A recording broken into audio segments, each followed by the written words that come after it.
আলাইকুম, সবাই কেমন আছেন? আশা করছি আল্লাহর রহমতে সবাই সুস্থ আছেন, ভালো আছেন। আলহামদুলিল্লাহ, আমরাও ভালো আছি। আরও একটি ভিডিও দেখার জন্য আপনাদের সবাইকে আমন্ত্রণ জানাচ্ছি। আশা করছি আমার আজকের ভিডিওটি আপনাদের কাছে খুব ভালো লাগবে। আজকের ভিডিওটা আমি সকাল থেকে স্টার্ট করেছি।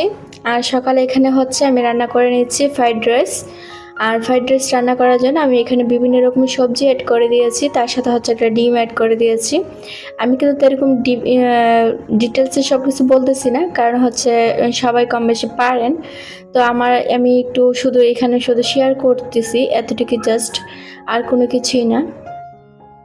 ভাতটাকে আমি আগেতে সিদ্ধ করে রেখেছিলাম, এখন এখানে ভাত দিয়ে দিয়েছি। আর এখানে যা যা মশলা দেওয়ার দিয়ে দিয়েছি, গোলমরিচ, চিনি, লবণ, সয়া সস আর টমেটো সস। তো যা যা ঘরে ছিল তা দিয়ে আমি ফ্রাইড রাইসটা রান্না করে নিচ্ছি।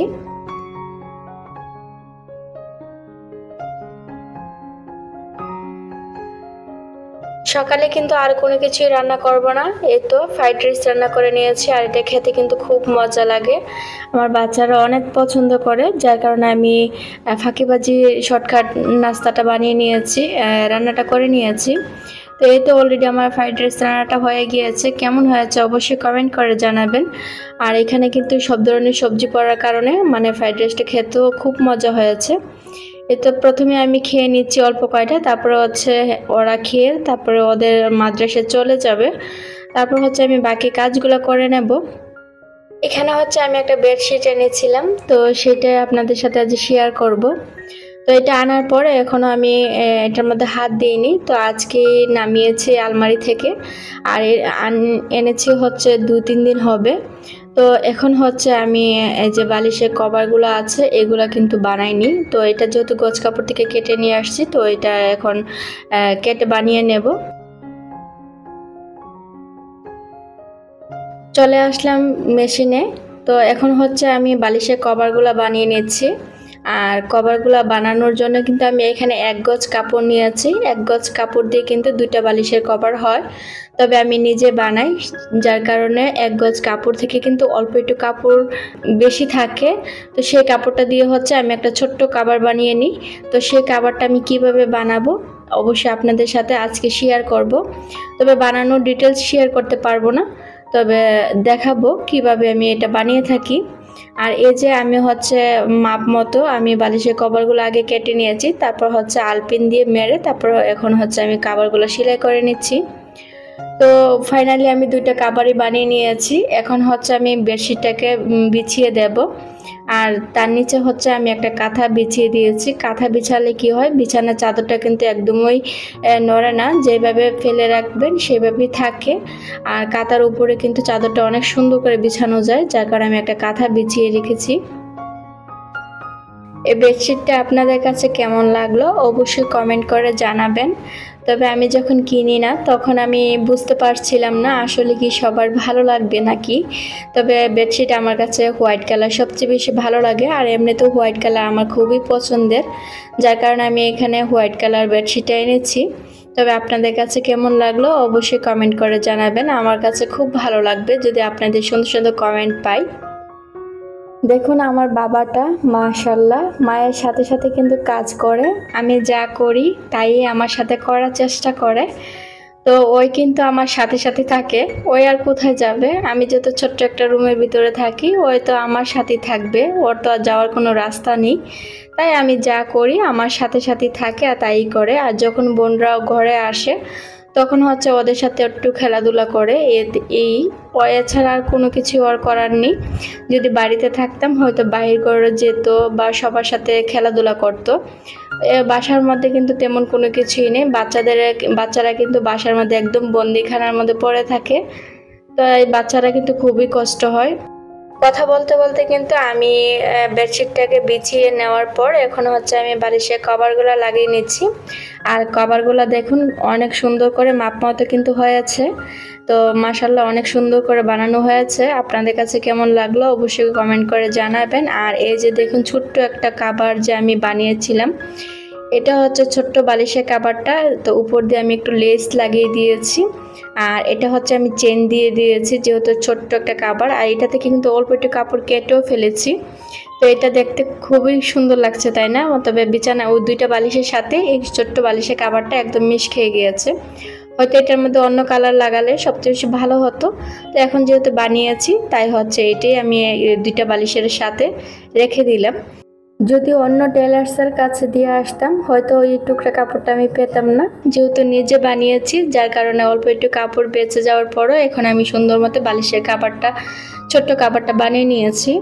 তো এটি হচ্ছে নিজেদের মানে কাজ করা, নিজের কাজ নিজে করাই সবচেয়ে বেশি ভালো, যেটাকে বলে। তো এই তো হচ্ছে আমি বেডশিটটা বিছানোর পর এখন হচ্ছে আমি এটি খাটের সাইড বক্সটাকে আমি একটু গুছিয়ে নিচ্ছি।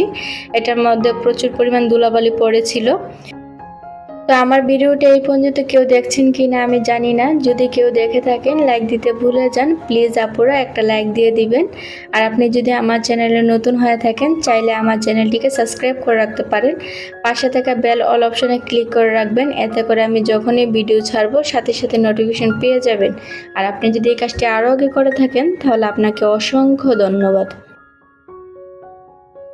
আসলে ঘর সাজাতে কিন্তু তেমন বেশি কিছু প্রয়োজন হয় না, যা আছে তা দিয়ে কিন্তু সুন্দর করে কিছুদিন পর পর ডেকোরেশন করা যায়।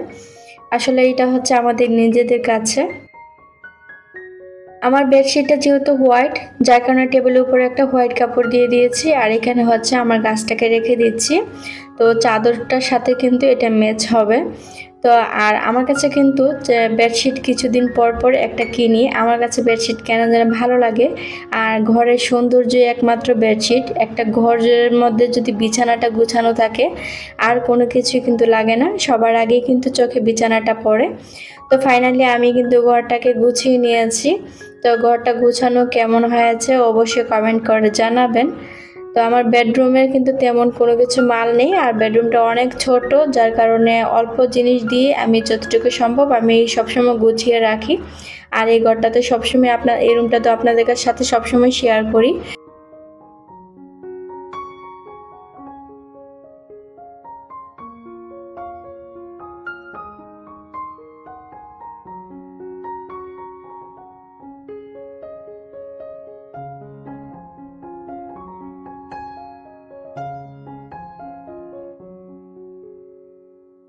ঘর গুছানো শেষ করে দুপুরে রান্না শেষ করে নিলাম অফ ক্যামেরাতে।